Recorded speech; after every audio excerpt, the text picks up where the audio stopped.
El día de ayer hablaba con un grupo de acuaristas sobre un tema que últimamente se ha vuelto bastante interesante, bastante popular.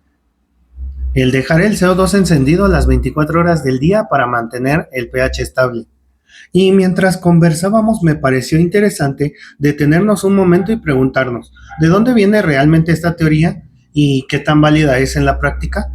Bueno, muchos creen que nació como una recomendación científica definitiva, pero en realidad parece surgir de la evolución del aquascaping high-tech y de comunidades avanzadas de acuaristas. Todo comenzó cuando algunos aquascapers observaron que las fluctuaciones de CO2 podían favorecer a la aparición de algas y afectar el crecimiento de las plantas. Entonces, apareció una conclusión bastante lógica. Si el problema son las fluctuaciones, pues ¿por qué no mantenemos el CO2 estable todo el tiempo? Y aquí entra una figura muy importante dentro del hobby, Tom Barr. Él popularizó enormemente la importancia de mantener un CO2 estable en acuarios plantados. Pero hay un detalle importante. Originalmente la idea no era necesariamente dejar el CO2 funcionando 24/7. El enfoque estaba más relacionado con la estabilidad, la buena circulación, la difusión eficiente y el evitar cambios bruscos durante el fotoperiodo. Y con el tiempo, especialmente en acuarios de competición y sistemas high-tech muy controlados, algunos aficionados comenzaron a experimentar dejando una inyección mínima de CO2 durante la noche para reducir las variaciones de pH. Y poco a poco esa práctica terminó transformándose casi en una regla dentro de ciertos sectores del hobby.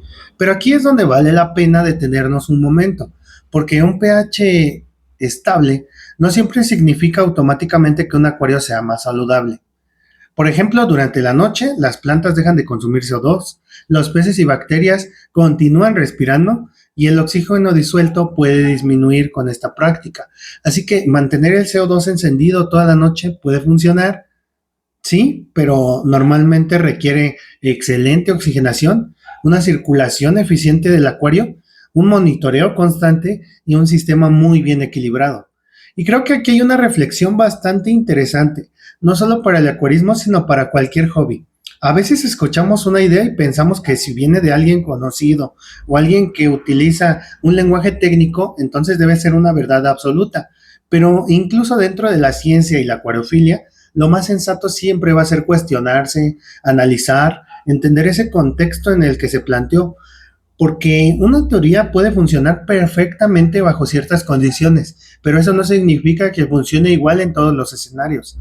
Y en el acuarismo esto sucede muchísimo. Lo que funciona en un acuario high-tech de competición ultracontrolado, quizás no funcione en un acuario doméstico común. Y eso no significa que la teoría esté equivocada.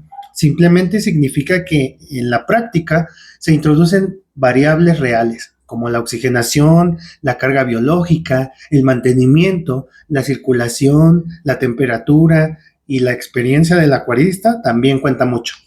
A veces, en teoría, todo parece perfecto, pero cuando lo llevas a la práctica, aparecen límites, detalles y situaciones que no siempre se contemplan.